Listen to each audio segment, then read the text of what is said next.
नमस्कार, मैं जितेंद्र चतुर्वेदी। सबसे पहले तो आप सभी से आग्रह रहेगा कि अगर आप मतांतर से नहीं जुड़े हैं तो जुड़िए, वीडियो को लाइक कीजिए और साझा करना मत भूलिए।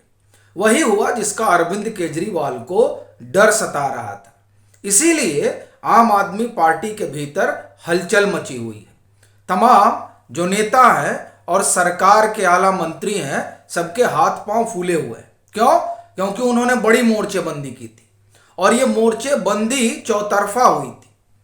विजिलेंस मिनिस्टर ने मोटी फाइलें तैयार की, अरविंद केजरीवाल ने सुप्रीम कोर्ट का दरवाजा खटखटाया, एलजी के पास रिपोर्ट भेज दी गई और मीडिया में लीक कर दी गई ताकि एक माहौल बने मुख्य सचिव नरेश कुमार के खिलाफ। और उस माहौल के दबाव में आकर या तो नरेश कुमार खुद ही भाग जाएं और या फिर एलजी जो है वो उन्हें बर्खास्त कर दे। क्यों?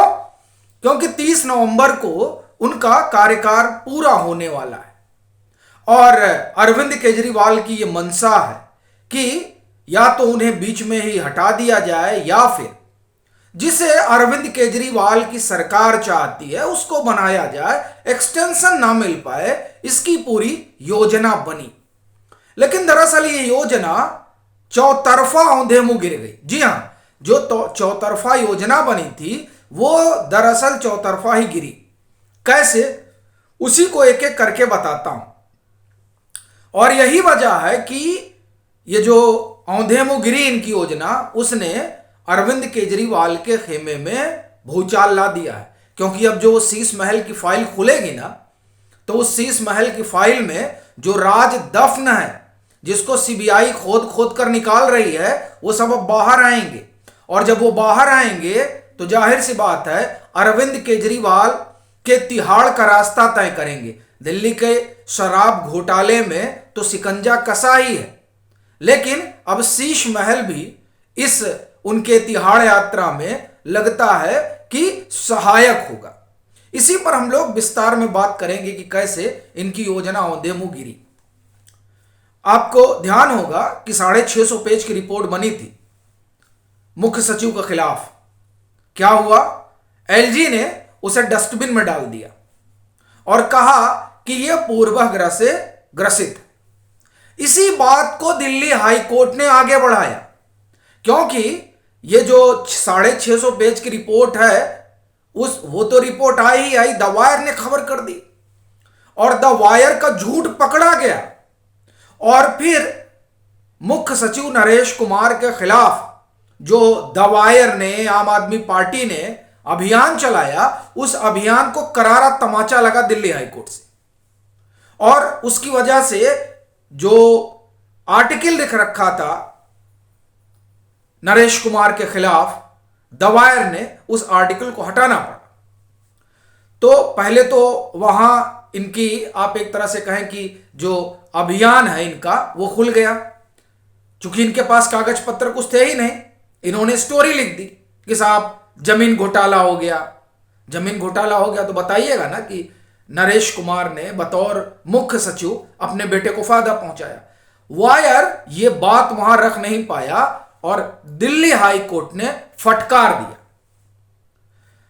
तो उधर एलजी ने डस्टबिन में डाल दिया इनकी केजरी सरकार की विजिलेंस मिनिस्टर की रिपोर्ट को, और उधर दिल्ली हाई कोर्ट में वायर झूठा साबित हो गया। लेकिन यह हार मानने वाले कहां हैं? इन्होंने तो सुप्रीम कोर्ट में पहले ही दरखास्त लगा दी थी कि मैं अब देखिए ये लोग जो है मुख्य सचिव नया आना है तो हमारी भी राय जरूरी है, क्योंकि हम जो है मुख्यमंत्री हैं, जनता को रिप्रेजेंट करते हैं, और अगर आप मुख्य सचिव लेकर आ रहे हैं तो कम से कम मुख्यमंत्री की राय तो होनी ही चाहिए। इसी को लेकर इन्होंने याचिका डाल रखी थी और कहा था कि देखिए साहब, हमने तो चुनौती दे रखी है। किसको? जो दिल्ली सेवा कानून बना है उसको। तो इसलिए हमसे तो पूछना पड़ेगा। ठीक है, सुनवाई होती है और उस सुनवाई में सुप्रीम कोर्ट एक सहूलियत देता है। हालांकि उस सहूलियत पर भी कई जो विशेषज्ञों की राय है वो अलग है, लेकिन मैं उस पर नहीं जाऊंगा। मैं सीधे इस पर आता हूं कि सुप्रीम कोर्ट ने कहा क्या। सुप्रीम कोर्ट ने कहा ठीक है, आप जो है 5 नामों का पैनल बनाइए और साथ ही जो है मिल बैठकर तय कर लीजिए कौन बनेगा। अब ये बात तो हो गई। अब जब अभी फिर ये बात सुप्रीम कोर्ट में, चूंकि तारीख पड़ी थी तो जाहिर सी बात है अब अपना पक्ष रखेगी केंद्र सरकार कि उसने क्या तय किया है, पैनल वगैरह में नाम आएगा कि नरेश कुमार को ही बतौर मुख्य सचिव सेवा विस्तार दिया जाएगा। तो भाई ये बात सरकार ने सुप्रीम कोर्ट से कही, सीजीआई की बेंच है, कि हमने तो मन बनाया है कि इन्हीं को सेवा विस्तार देना है। अब देखिए, अब जब ये बात सुप्रीम कोर्ट में सरकार कहती है तो अरविंद केजरीवाल, तो आप ये समझिए, जिसे कहा जाता है ना आंचलिक भाषा में, काटो तो खून नहीं, वो स्थिति हो गई अरविंद केजरीवाल सरकार की। उनके पैरों के नीचे की जमीन खिसक गई कि ये क्या, ये तो सेवा विस्तार देने जा रहे हैं। और अब अगर मुख्य सचिव नरेश कुमार को सेवा विस्तार मिल जाएगा तब तो शीश महल भी निकल कर आएगा और दिल्ली के शराब घोटाले में तो लेने के देने पड़ जाएंगे। और उसके अलावा भी कई सारी जांच चल रही है। इन तमाम जांचों में अरविंद केजरीवाल और उनकी सरकार का होगा क्या, ये सोच सोचकर पसीने छूटने लगे।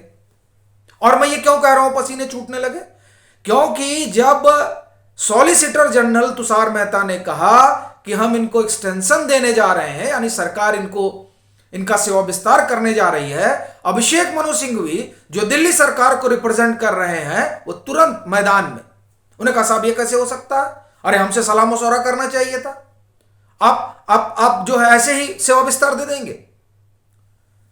तब सुप्रीम कोर्ट ने जो कहा वो दरअसल अरविंद केजरीवाल सरकार के लिए किसी झटके से कम नहीं है।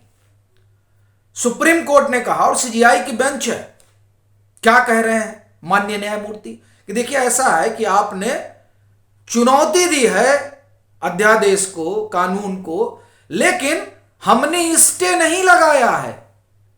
यह बुनियादी बात अरविंद केजरीवाल भूल गए थे कि साहब तभी कुछ हो सकता है जब उस कानून पर स्टे लगा हो, उस अध्यादेश पर स्टे लगा हो। लेकिन सुप्रीम कोर्ट ने स्टे नहीं लगाया था, सुप्रीम कोर्ट ने उसे संविधान पीठ को सौंप दिया था। यानी जब तक संविधान पीठ कोई निर्णय नहीं लेती है तब तक जो ये दिल्ली सेवा कानून है वो जिस रूप में है उसी रूप में काम करेगा, उसमें हम तो कुछ नहीं कर सकते। इसका तो यही मतलब है, सुप्रीम कोर्ट ने स्पष्ट कहा कि हमने स्टे नहीं लगाया, यानी केंद्र सरकार के पास अधिकार है। और ये जो दिल्ली सेवा कानून आया है इसमें मुख्य सचिव की नियुक्ति का पूरा अधिकार केंद्र के पास है, यानी एलजी तय करेंगे। अब लीजिए, अब जब एलजी तय करेंगे तब अरविंद केजरीवाल क्या करेंगे, वो तो कह रहे हैं हम तो चुनी हुई सरकार है। बड़ी चीज यह है कि जिस आप ये कहें कि नियम कानून के तहत दिल्ली में विधानसभा आई, वो नियम कानून तो ये नहीं कहता है ना कि आप राज्य सरकार हो, कहता आप केंद्र शासित प्रदेश हैं। और केंद्र शासित प्रदेश में तो चीजें वैसे ही चलेंगी जैसा सेंटर चाहता है।